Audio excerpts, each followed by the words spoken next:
नमस्कार साथियों, मेरा नाम है अशोक पांडे और मेरे चैनल जय विद अशोक में आपका स्वागत है। फ्रेंड्स, आज हम Indian economy module A chapter number 7 जो कि इकोनॉमिक रिफॉर्म के बारे में है उसका पार्ट 3 डिस्कस करने वाले हैं। तो फ्रेंड्स, ये चैप्टर है हमारा इकोनॉमिक रिफॉर्म के बारे में। हमने पार्ट 2 में फ्रेंड जो है बैंकिंग सेक्टर रिफॉर्म्स की बात की थी, उसी टॉपिक को हम यहाँ पर कंटिन्यू करने वाले हैं। ठीक है, तो यहाँ पर हम देखिए पार्ट 2 में हमने क्या क्या डिस्कस किया हुआ था। हमने बैंकिंग सेक्टर रिफॉर्म्स में पढ़ा था पोटेंशियल रिफॉर्म्स क्या क्या हुए हैं, सुपरवाइजरी रिफॉर्म्स क्या क्या हुए हैं, कंपटीशन में क्या रिफॉर्म हुआ है, मार्केट में क्या रिफॉर्म हुआ है, इंस्टीट्यूशनल और लीगल रिफॉर्म क्या हुए हैं, ये सारी बातें हमने डिस्कस करी थी। उसी के आगे बढ़ेंगे, हम देखेंगे टेक्नोलॉजी में क्या रिफॉर्म्स हुए हैं। ठीक है, तो टेक्नोलॉजी में अगर देखा जाए बैंकिंग सेक्टर में टेक्नोलॉजी में क्या रिफॉर्म किए गए, तो पहला technology improvements include the establishment of Indian financial network INFINET as the financial sector communication backbone as well as the implementation of negotiated dealing system NDS for screen based trading in government securities and RTGS real time gross settlement। तो मतलब कुछ जो changes हुए हैं, reform हुए हैं। पहला, Indian financial network यानी इन्फीनेट बनाया गया, जो हमारे बैंकों में इंट्रानेट चलता है, नहीं हमारा इंटरनेट से कोई लेना देना नहीं होता है, तो जो इंटरनेट चलता है उसकी बैकबोन यही है इंडियन फाइनेंशियल नेटवर्क इन्फीनेट का यूज किया जाता है, जो कि बैंकिंग सेक्टर के कम्युनिकेशन की बैकबोन है, रीढ़ की हड्डी है। उसके अलावा एनडीएस सिस्टम लाया गया, निगोशिएटेड डीलिंग सिस्टम। एनडीएस, अगर आपको गवर्नमेंट सिक्योरिटीज़ खरीदनी है तो कहाँ से खरीदेंगे, उसके लिए यही निगोशिएटेड डीलिंग सिस्टम बनाया गया है। ये एक वेबसाइट है basically. Screen based trading system का मतलब यही है कि ये एक वेबसाइट है जहां पर जा करके आप गवर्नमेंट की सिक्योरिटी को बाई कर सकते हैं। रियल टाइम ग्रॉस सेटलमेंट, अब बैंक में हम सब लोग हैं, नेफ्ट आरटीजीएस के बारे में बाकायदा पता है ना। रियल टाइम में तुरंत का तुरंत पैसा सेटल होता है। The use of ATMs, card based transactions, internet banking, mobile banking, national electronic fund transfer NEFT, express cheque clearing process ECCS and other technologies है change the role of Indian banking. मतलब बहुत सारे नए नए changes हैं, जैसे ATM का use बहुत बढ़ा, कार्ड यानी डेबिट कार्ड, क्रेडिट कार्ड, ये सब चीज़ें आई, नेट बैंकिंग आई, मोबाइल बैंकिंग आई, नेफ्ट का कॉन्सेप्ट आया है ना, ECS इलेक्ट्रॉनिक क्लियरिंग सिस्टम वगैरह आया। ये सारी चीज़ों ने बैंकिंग सिस्टम के, इंडियन बैंकिंग सिस्टम को बहुत ज़्यादा बदलाव में ला करके रख दिया। हाई लेवल कमेटी जिसके हेड थे KC Chakravarti, with the representative from IIT, IIM और IDRBT institute for development and research in banking technology and Reserve Bank of India, created IT vision document 2011-17। मतलब इन सब ने मिल करके, KC चक्रवर्ती हेड थे उस committee के, उन्होंने एक जो है डॉक्यूमेंट प्रेजेंट किया, IT विजन डॉक्यूमेंट 2011 से 17, जिसमें ये बताया गया कि भविष्य में रिजर्व बैंक ऑफ इंडिया और बैंक जो है क्या करेंगे। ठीक है, reserve bank and banks which provide road map for increased IT use in the banking industry. तो इन्होंने बताया कि भाई आगे चल करके 2011 से 17 के बीच में IT का प्रयोग बढ़ाना है हमें बैंकिंग इंडस्ट्री में। KC चक्रवर्ती कमेटी ने रिकमेंड किया था। न्यू एज की टेक्नोलॉजी जैसे आर्टिफिशियल इंटेलिजेंस यानी AI, machine learning ML have radically shifted the way banking works today. तो AI में मशीन लर्निंग, ये सब चीज़ें जो है चैटबॉट्स वगैरह बैंकिंग जैसे पहले हुआ करती थी अब उसके जैसे नहीं रह गई है, बहुत सारे चेंजेस आ गए हैं। Thanks to artificial intelligence AI, it is possible to conduct real time data analysis from a large volume of data set and provide customized solution to banking customer। मतलब AI की सहायता से अब हम रियल टाइम में data की analysis कर सकते हैं। रियल टाइम मतलब तुरंत का तुरंत ही डेटा को एनालाइज कर सकते हैं। बहुत सारा डेटा होता है, उसको एनालाइज करके हम कस्टमर को सोल्यूशन प्रोवाइड कर सकते हैं। While the digital India revolution catalyst by प्रधानमंत्री जनधन योजना eKYC and UPI has lead a paradigm shift in the way India interact with and consumes financial services. मतलब देखो, डिजिटल इंडिया आया भाई, जिसकी वजह से डिजिटलाइजेशन को बढ़ावा दिया गया, खास करके प्रधानमंत्री जनधन योजना आई, वहाँ पे eKYC आई, यानी कि अब इलेक्ट्रॉनिक फॉर्म में KYC होनी शुरू हो गई, यूनिफाइड पेमेंट इंटरफेस आया, UPI आई हमारी, जिसकी वजह से जैसे हम फाइनेंशियल सर्विसेज पहले जैसी होती थी वो ऐसी नहीं रही। पेमेंट कितनी आसान हो गई है UPI से, आप जानते ही हैं। अब हम 10-10 रुपये की पेमेंट भी मोबाइल से ही करते हैं, कहीं ना कहीं जेब में कैश रखना हमने बदल दिया। तो पैराडाइम शिफ्ट है, मतलब पूरी तरह से एकदम अमूल चूल परिवर्तन बोलते हैं फ्रेंड्स इसको, मतलब पूरी तरह से बदल ही गई है दुनिया। ओके, प्रधानमंत्री जनधन योजना जो कि 2014 में लॉन्च की गई थी, उसमें 420 मिलियन बैंक अकाउंट जो है खोले गए हैं। टिल डेट का मतलब जब तक ये किताब छपी वगैरह होगी तब तक 420 मिलियन बैंक अकाउंट खोले गए हैं। जैम ट्रिनिटी यानी कि जन धन आधार मोबाइल जो ट्रिनिटी है, has been a game changer for India, enabling them to take forward financial inclusion in a futuristic format. तो जनधन, आधार और मोबाइल, ये तीन चीज़ें मिल करके एक ट्रिनिटी यानी कि एक तीन चीज़ों का एक कम्बिनेशन बना और ये गेम चेंजर का काम बना, क्योंकि इसने डायरेक्ट बेनिफिट ट्रांसफ़र वगैरह जो चीज़ें थी उसमें मदद की। ठीक है, जनधन के खाते खुलवाए गए, आपका आधार बनवाया गया, आपको मोबाइल दिया गया, सब OTP से होना शुरू हो गया, चीज़ें आसान हो गई। DBT आया, direct benefit transfer has travelled a long path since it's early initiation by government of India on 1 जनवरी 2013। तो डायरेक्ट बेनिफिट ट्रांसफ़र, सीधे सीधे बेनिफिशियरी के खाते में पैसा जाता है। इसकी शुरुआत 1 जनवरी 2013 को होती है। ठीक है, और ये बहुत मतलब आगे तक जा चुका है।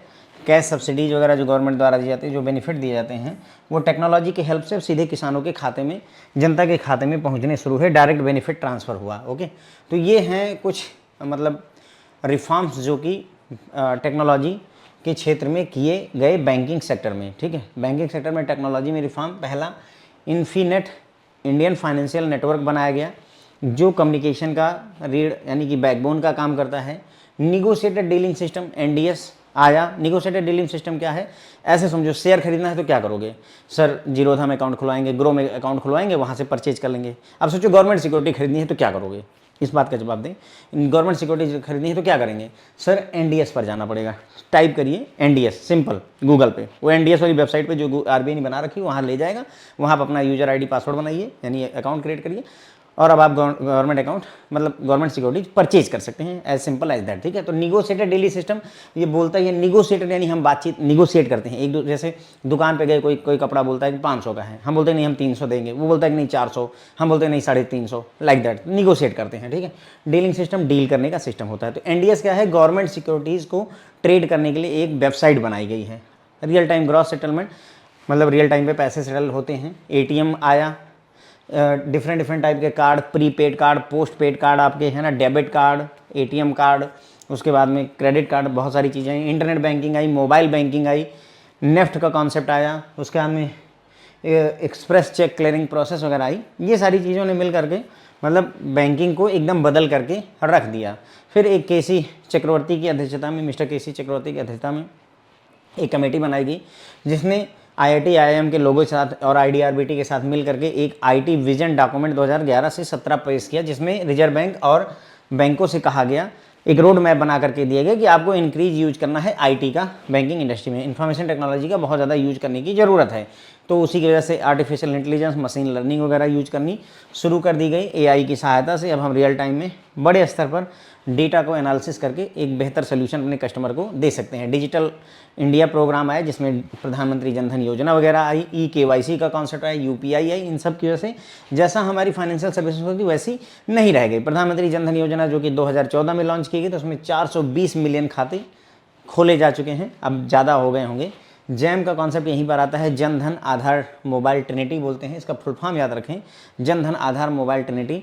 एक गेम चेंजर का काम किया है क्योंकि इसने फाइनेंशियल इंक्लूजन को बहुत ज़्यादा आगे बढ़ा दिया है। फाइनेंशियल इंक्लूजन मतलब वित्तीय समावेशन, डायरेक्ट बेनिफिट ट्रांसफ़र का कॉन्सेप्ट लेकर के आए, सीधे बेनिफिट को कस्टमर के खाते में डालते हैं। ये शुरू हुआ 1 जनवरी 2013 से। ठीक है, और इसमें क्या हुआ, कैश सब्सिडी और बेनिफिट सीधे कस्टमर के खाते में ट्रांसफ़र किए जाने शुरू कर दिए गए। ठीक है, फिर आता है अगला डेट मार्केट रिफॉर्म, यानी कि डेट वाली मार्केट में क्या रिफॉर्म्स किए गए हैं उसकी बात करेंगे।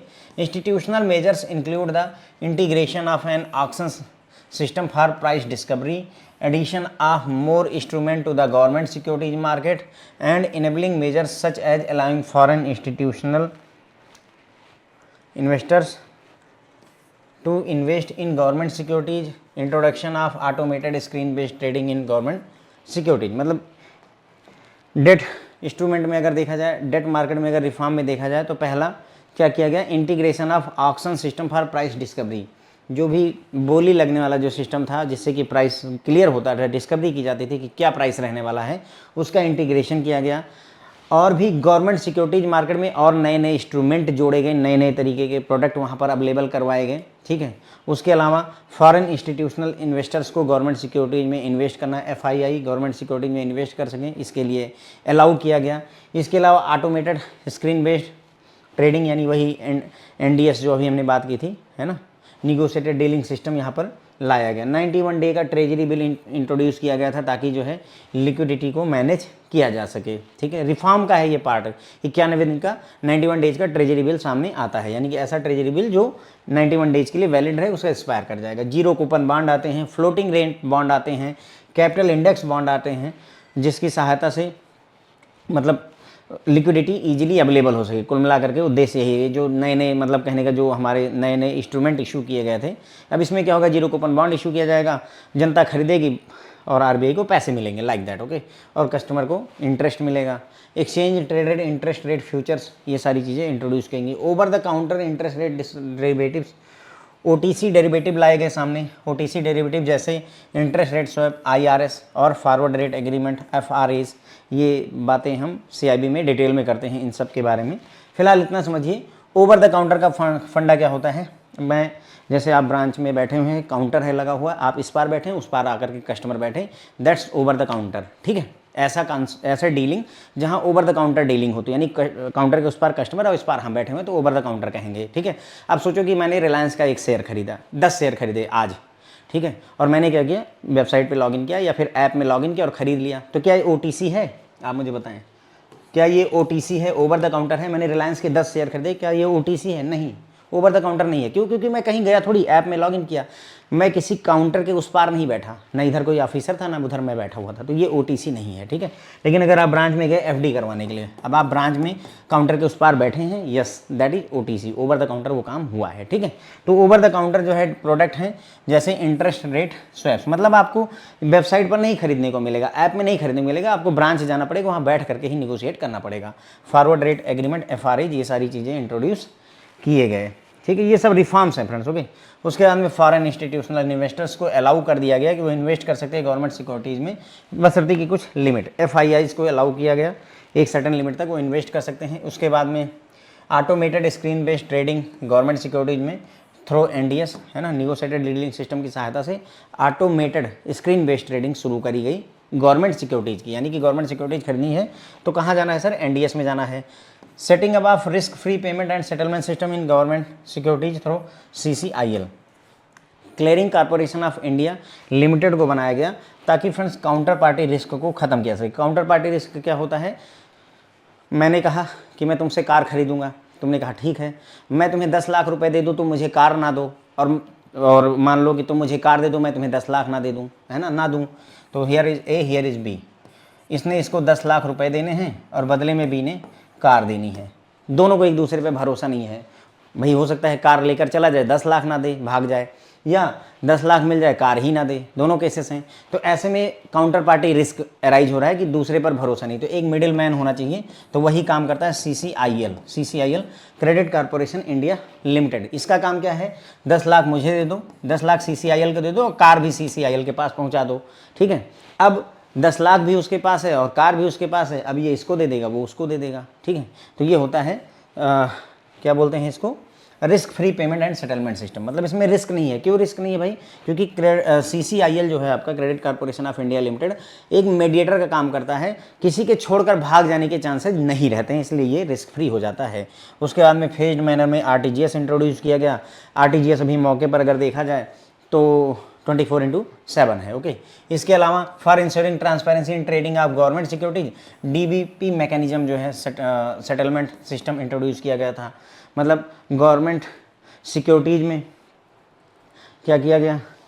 डीबीपी किया गया, डिलीवरी वर्सेस पेमेंट। इसका मतलब ये है कि जब पेमेंट होगी तभी डिलीवरी मिलेगी। गवर्नमेंट सिक्योरिटीज़ की डिलीवरी तभी मिलेगी जब पेमेंट कर दोगे, ये इसका मतलब होता है। हेयर 1 लाख रुपए की पेमेंट रिसीव हुई, उधर 1 लाख रुपए के गवर्नमेंट सिक्योरिटी जो है आपके खाते में दिखाई देने लगते हैं। That's delivery versus payment settlement system, ठीक है। क्लियर हो जाती है बात? डीबीपी मैकेनिज्म इसे कहते हैं।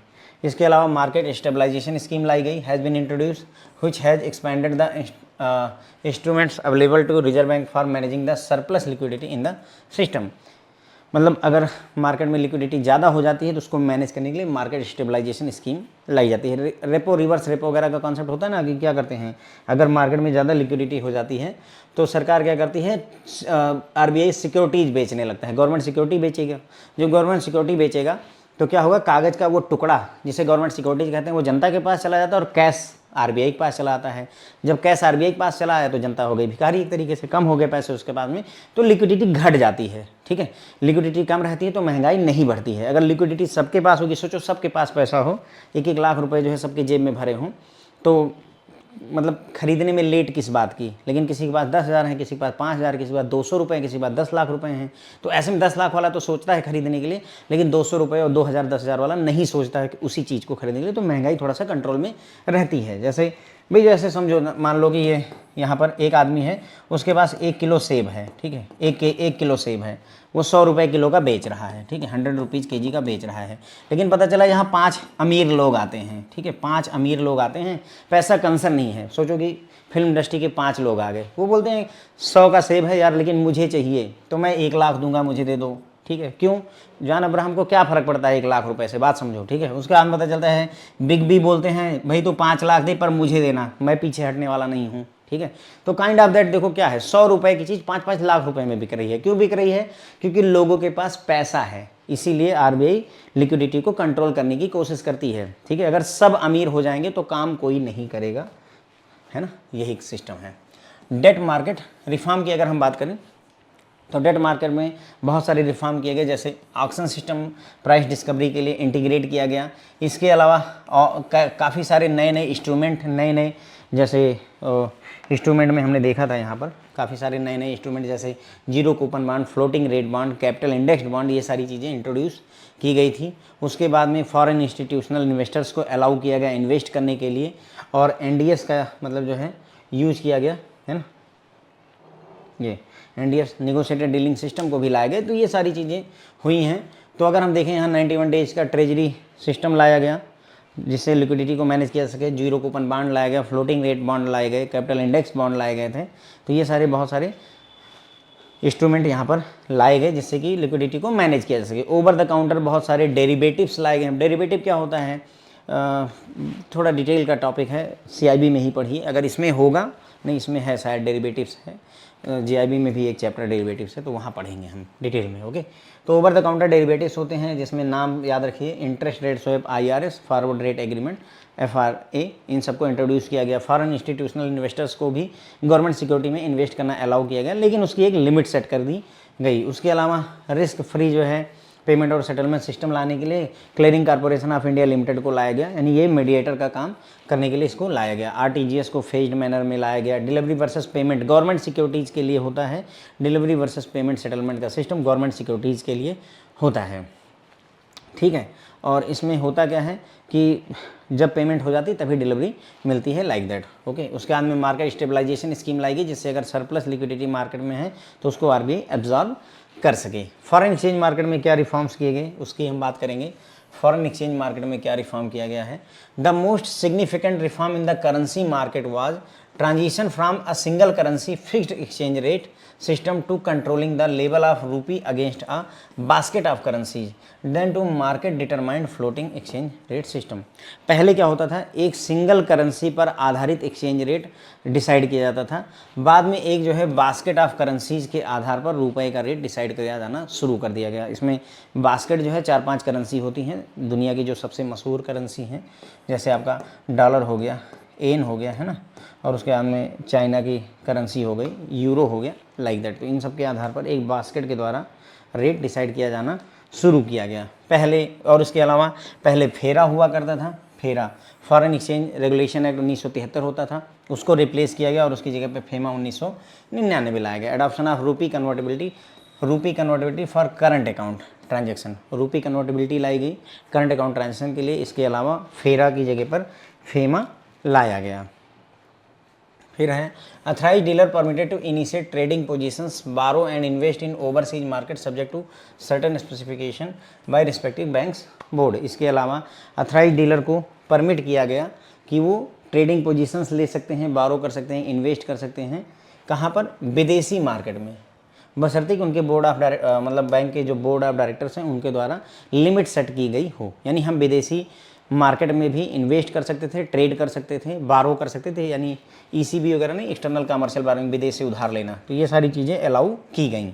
Banks are also permitted to fix interest rate on non resident deposit subject to certain specification, use derivative product for asset liability management and fix overnight open position limits and gap limit in the foreign exchange market subject to the ratification by RBI. तो यहाँ पर क्या हुआ, बैंकों को allow किया गया कि भाई तुम अपनी तरफ से खुद डिसाइड कर दो, जो एनआरआई के एफडी होती हैं, नॉन रेजिडेंट डिपॉजिट होते हैं, एनआरआई एफडी जो वगैरह होती हैं, उनमें रेट ऑफ इंटरेस्ट क्या रहने वाला है वो आप खुद डिसाइड करो। उसके अलावा डेरिवेटिव जो प्रोडक्ट हैं उनको एसेट लाइबिलिटी मैनेजमेंट के लिए यूज किया जा सकता है।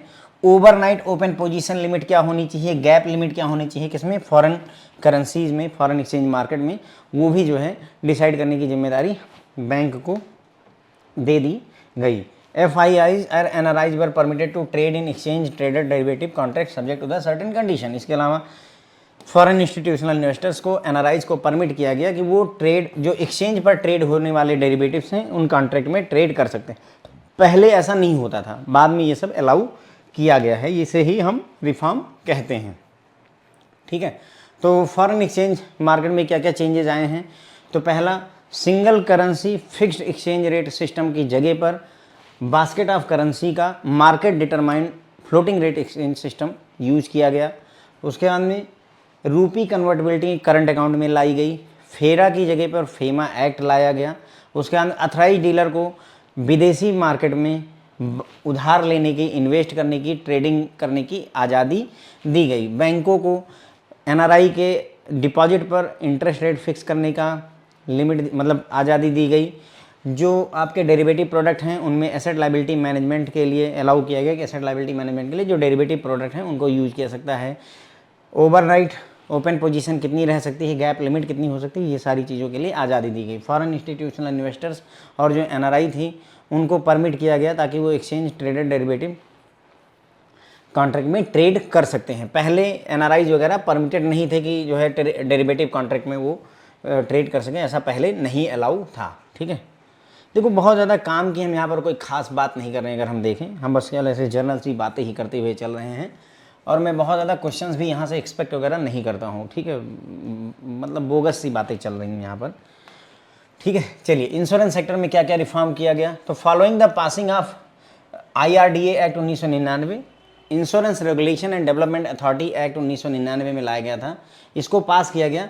Various reform were introduce in the domestic insurance sector, बहुत सारे जो है